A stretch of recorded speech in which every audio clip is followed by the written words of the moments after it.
Westcoast Radio. I'm here with OG Eddie Mack. What's up, Playboy? What's up with it, Felly? Hey, so we are going to just get right into it. The West Coast Rapid Fire brought to you by Watkins Bail Bonds. You ready for this, homeboy? Let's get with it. Pimp a hustler. Pimp. My bad or fuck you? My bad. Strip club or TJ? Strip club. Girl Scout cookies or Oreos? Girl Scout cookies. Lambo or Ferrari? Lambo. I like this one. Jordan or LeBron? Oh, Jordan. Okay, going old school. Okay, Yes, okay. Boys in the Hood or Goodfellas? Boys in the Hood. Carne asada or barbecue food? Carne asada. There you go, baby. Monty or Cutlass? Cutlass. That's old school too. City or nature? I gotta say nature. I'm a meditator. For everybody to know that. Eat ass or pass? Oh. If it's intense, nigga, I'm eating. Come on. You feel me? DM or digits? I'm real old school. I'm a DM and then get the digits. Yeah, I like that too. Menace to society or belly? Belly. Titty or booty? Booty. Local or designer? Local. We'll do the last one. Thick or petite? Thick. All right, hey, official Eddie Mack. We're gonna do now the West Coast wheel. So we have Gangsta Story on here. We got Free Bottle of Henny. We got Confessions. That one time you said fuck it. Weirdest sex story. Take a shot. Bottle of tequila. Craziest drunk story. Eighth of weed. So why don't you get up and spin that motherfucker? Let's see what he lands on. Spin it good too, bro. Yeah, spin that motherfucker good. All right, look, man, we finna do this. All right, let's see.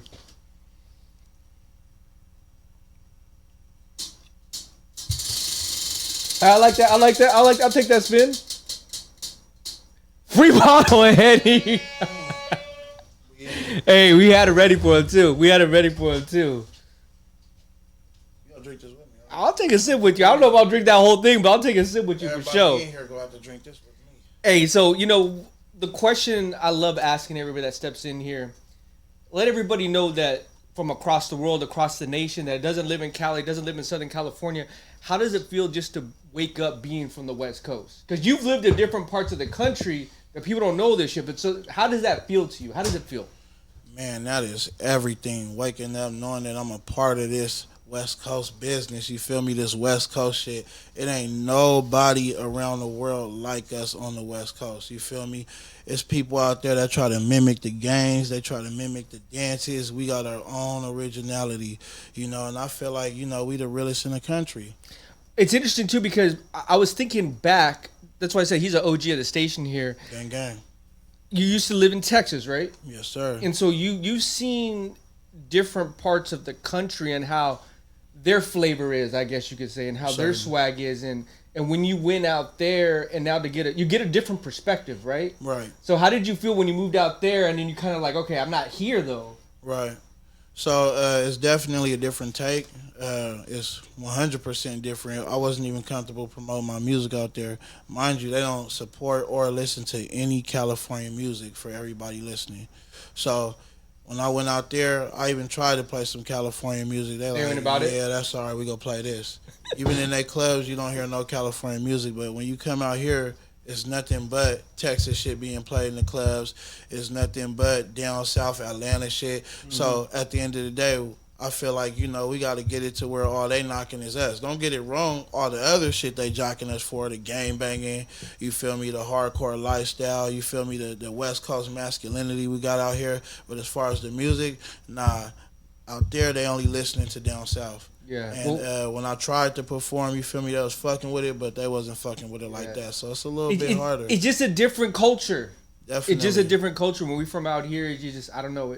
Because I've seen different parts of the country now, and I when I come back here, I was like, okay, we are different. The accent, basically, too. And just the way they grow up, too, which is, I don't know, when you just can drive to the beach 5-10 minutes and shit, and we going to barbecues and fucking, bonfires and shit, rolling the TJ fucking at 15. Like, it's just different. Driving up, it's just different. I don't know. It is different. Let everybody know, too.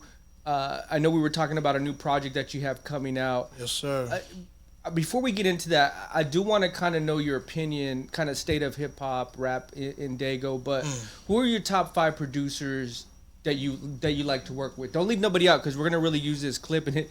I'm gonna go ahead and say Penthouse #1 because he produced most of my albums. I'm gonna go ahead and say Basshead. He did the I Don't Wanna Fuck With You with me and Jukin. I'm gonna go ahead and say Cricket. You feel me? Because he fucked with me and Mitchy Slick. He did the Daily Bread me and Slick did, and he did the whole Wrongkind album that's coming out. Okay. And then I want to say Trelly Deuce, my all-time favorite. He did me and all-time favorite Tiny DC album. Top 5 videographers. Don't leave nobody out. I gotta say Gary Ruff. Okay. I gotta say bang. Thomas Tyrell. Bang bang. Didn't get to work with him yet, but he been telling me let's work. And then let me go ahead and say I'm gonna say Yellow. Yeah. He shot OG Triggeration for me and Mitchy Slick. And then I gotta say RG. You feel me?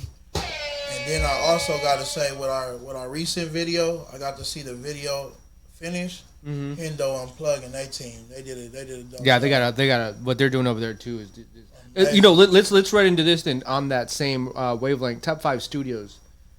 Got Hendo in there now. Yep, I gotta say the B Shop. Okay. Hendo Studios is dope. You gotta say 88 The Gang Studios. Yep. Right down the street, right? Yes, sir. Yeah. And then Mitchy Slick got a studio. I forgot dude's name, but it's all the way in all the way up north, like close to Oceanside. Oh, okay. Not Jacob Johns?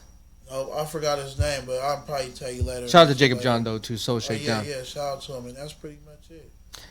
We were talking about Pain. Was it Pain I Felt? Yeah. So I got a song coming up. It's gonna be dropping on the 8th. It's called Pain I Felt. I got a new artist that's working with me, singer named Agape. Christian rapper. Feel free to look him up. He all on all platforms. He on YouTube. But I'm finna push him now, and I'm finna put him in some more songs because that's what I do. I find real talent. If they don't got no clout or people that's really paying attention to them, I push them with everything I got. You feel me? And I bring them on my team. You had mentioned something earlier, and I at least wanted to expand on it. You said validating people. So one thing about what does that mean to you though? What does that mean to you? So validation goes a long way. Why? Why does it go a long way? Because you could validate the wrong person. Let's say it was times I was hanging out with someone who was professing to be a gang member, but they wasn't really a gang member.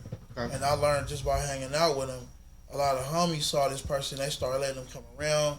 They started shaking his hand, giving him access. Instead of putting him through the test, because my validation was a respectable validation. Right. Same thing with you're with MMack, so we're gonna give you a little quick pass here. Then he starts fucking up. You're like, oh dog, you're the one that brought this motherfucker around and shit. Exactly. What's really happening? Exactly. Now, I know. I believe you me. I know what that conversation's like. Exactly. Mind you, I was the rapper who never really asked for verses like that. So everybody usually come to me. So when artists work with me, I let them know you're more valuable. When people see you working with me, they might just want to work with you because they see you working with me. He said, but if you're not someone that anyone can rap with, but you're doing good on your own and your music is slapping, and you wait till later, you feel me, when you created more value to finally say, okay, I'll rap with you, you know what I mean? Your value at that point is much, much higher because you're not someone that anyone could just rap with. Yeah. And that's how I was in the beginning. That's how I made my name. I wasn't rapping with anybody until I established a certain status. Mm-hmm. Mm-hmm. Now, did you feel that when you're now talking with new talent, you're being selective because of that? Because when you give your sample approval to somebody, I understand what you're saying. You kind of do have to be selective because you're giving them access to everything that comes with you. For certain, exactly. Because once they start working with me, they'll get my fans. Mm-hmm. That happened before. When you push somebody out, your fans attack them more than they start fucking with you. That's your validation. It's like saying, hey, fuck with him. This the nigga I'm fucking with. Right. So if I think he cool, you feel me? It's like I'm passing the torch. What do you think about this, too? I mean, we'll leave it on this. Last question before we get you out of here. This, like, new age of, I guess, social media, like, clout chasing almost. Like, I saw something the other day where it was a post, like, I'll start an argument with you, you start an argument with me, and it was like, I don't know, they're charging each other like $100 or something. Like that's the new age of what we're at right now. It's other. crazy. I mean, it's mind-boggling to me. I don't live in this world. To beef with each other, right? Yes, bro. Like I'll pull up on you, and it was a whole thing. I'm like, what the fuck are we talking about? But that's where we're at right now, which is crazy to me. I believe it. I don't think it's wise because you got certain people rocking with this person, you got certain people rocking with this person, and if they're not up on game about that, situations could collide. And not only that, I feel like if you feel like you're great and you got that in you, you should be able to establish the clout that you're trying to get from that. But the younger new generation, they don't see it like that though. It's a whole different talk, like a whole different conversation, really. Yeah. Like I had someone here the other day, and they were like, the things they were talking about. I was just like, man, I couldn't relate to it actually. Right. Do you? But that's not. I'm gonna do me way over here. Definitely go learn from experience then. It just, I don't know, it's a weird time we're living in right now, because even like I see it too with like No Jumper, it's all for the clout though. I mean, if all these rappers are respecting Adam 22, who's over here talking about 10 dudes just fuck my wife, in real life, man, he was Barriers. That's crazy. And he has the number one network in LA. When it comes to this culture, I mean, I don't know, bro. It's a weird shit we're living in right now, dog.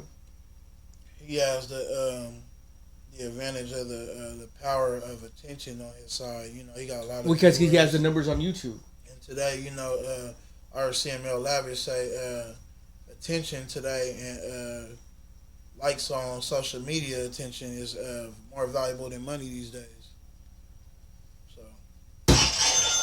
Because it's finna get good, you dig? We can get it out, however, but, integrity. That's one thing I've been big on. I won't give away my integrity for nothing and my morals. That's why if you hear from other rappers or the things people are saying about me, like you hear the things Slick saying about me in the interviews or anybody who know me to a certain level, they always talk about how solid I am, how, like I said, I live up to a certain expectation that most artists and most people don't. Yeah. You know what I'm saying? Because I'm not willing to sell my soul for certain things. I'm not willing to be anything other than what I'm not. I never tried to be some shit, you feel me, that I couldn't be a part. You feel me? Or I never tried to do some sucker shit to be some shit these niggas not. Yeah. And that's my morals. That's what I stand on. See, it's crazy because we're at this like line right now where we're at in today's world, where half of the line grew up younger and didn't have someone to chin check them on the corner. Man. And the other half grew up actually putting in work and had to deal with all their back end consequences of shit they did in their life and having to amend for them in one fashion or another, right? So you got these youngsters, and what you were talking about, where they're growing up and it's like, well, I can get away with all this weirdo shit. For certain. Get away with all those weirdo shit for the clicks and for the views, and then my morals, there are no morals. It's just like, and no one was ever able to check them to say, bro, nah, this ain't right, dog. Like this is goofy shit. But now it's so it's almost the Tekashi 6ix9ine effect. It's and now you got the Adam 22 effect. You know what's gonna happen? I'm gonna forecast this. I'm glad we're recording this. We're going to have an outlet, probably in Dago, someone young that's going to come up, and it's going to be a bunch of weirdo shit. They're probably going to blow up to an extent, and they're going to have the other half that grew up not with it, the other half that's like, oh, let's ride with it, because you're getting all these views. Certainly. Yes. Definitely. No integrity. Certain. No validation, no values. No. Mm-hmm. Definitely. Mm-hmm. Those clicks are the value. The comments and the clicks and the views, doesn't matter what you do, that makes me certain. These days I rather praise Ronald McDonald. You feel me? And love it. Exactly. And the thing is, I noticed too, like I noticed a lot of OGs or a lot of people that come before, oh, these niggas doing wrong, they doing this. And they don't like them because they're not like them. They're not like, they're not doing it right. But what I don't respect is tell them how to do it right. Get in the game. a lot of people see niggas going wrong or certain things, and you know, I got this rule where if I choose to not like you, or if I choose to, you know, not like something you doing or something you on, I got a rule to where I can't do that until I understand you. Now, if I understand you, you feel me, and what you on, and you know, I try to give my advice or anything. Now I can feel how I want to feel, but I don't think it's right to dislike someone you don't understand.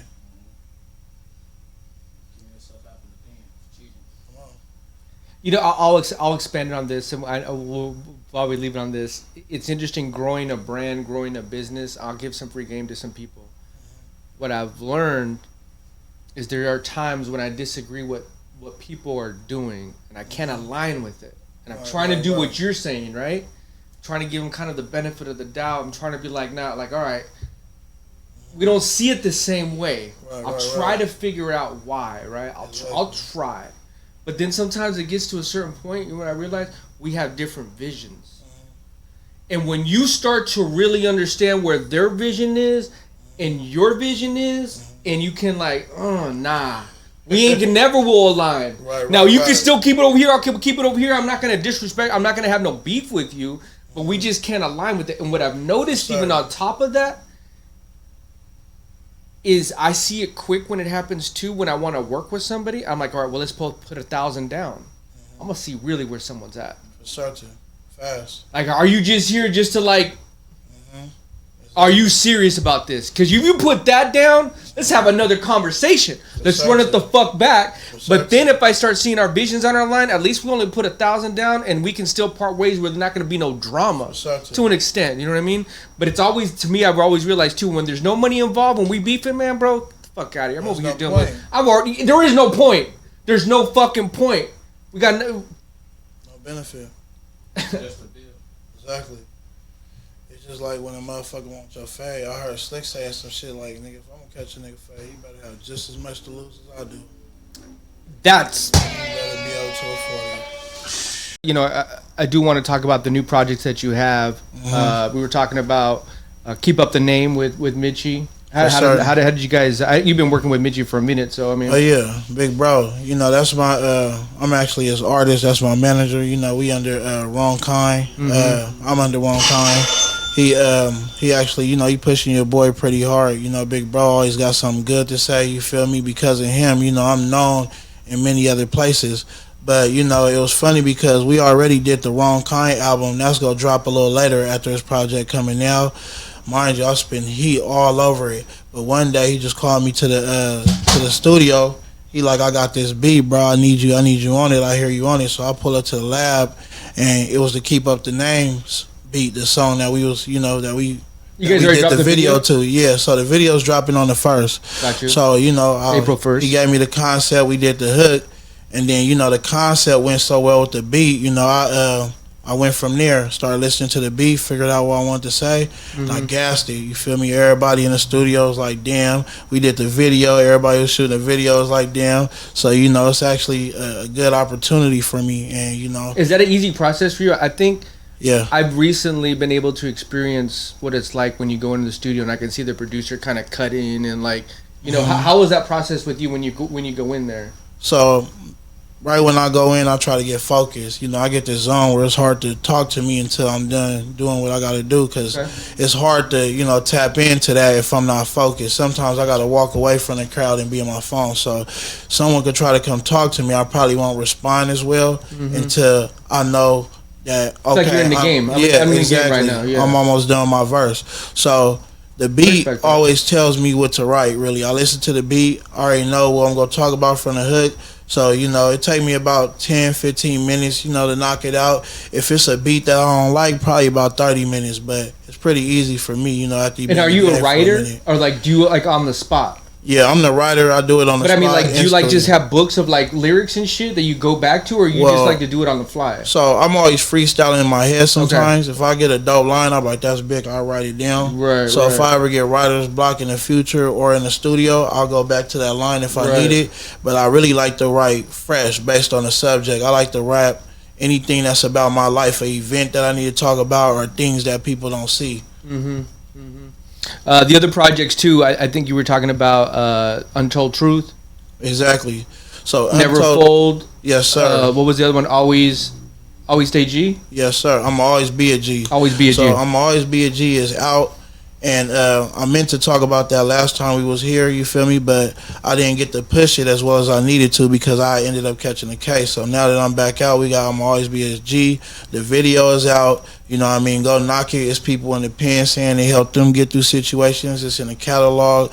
And, you know, it's a lot of things that I was going through at the time that I was expressing in that song. Mm-hmm. So, you know, look that up. I'm always be a G by MMack, and then we got Never Fold with my artists, you know, Mexican artists too many. You know, we got the little weirdos today. We got all the, you know, Young Rich, the Mexican artists that's coming up. But let me ask you this, because I think you were in here with Young Rich last time. Right, yeah, you guys, yeah, it's my nigga. Do you think back then, because you've been doing this for a minute, that the Chicano rappers would be where they're at right now, or did it kind of surprise you? It didn't, because they were always there, but it never was able to like kind of get that next push. For certain, like you had your little raw, but it was, you know, you had these one select tracks. Right. The first Chicano rapper I rap with was Lil Grifo. Mm-hmm. So once I started realizing him and other Chicano rappers were starting to do their thing, I knew it was a matter of time before they get the real feel of it. Yeah. Before there was Chicano rappers like that and Dago blowing up, they was bumping us. So yeah, once they got their own race to actually grab onto and bump, you know, they blew up. And it's amazing because, you know, they still fuck with us, but at the end of the day, you know, it ain't nothing like when you got your own race representing and doing what you want to do. Mm-hmm. Mm-hmm. No, it's interesting to see the landscape and how it's all like blending now. You know what I mean? I fuck with all of them too. Yeah, they fuck with me. I mean, we all trying to get to the same goal, you know, at the end of the day. We'll leave you on this. She's a 10, but she ain't got a dime. That's it. It's a wrap. West Coast Radio, MMack.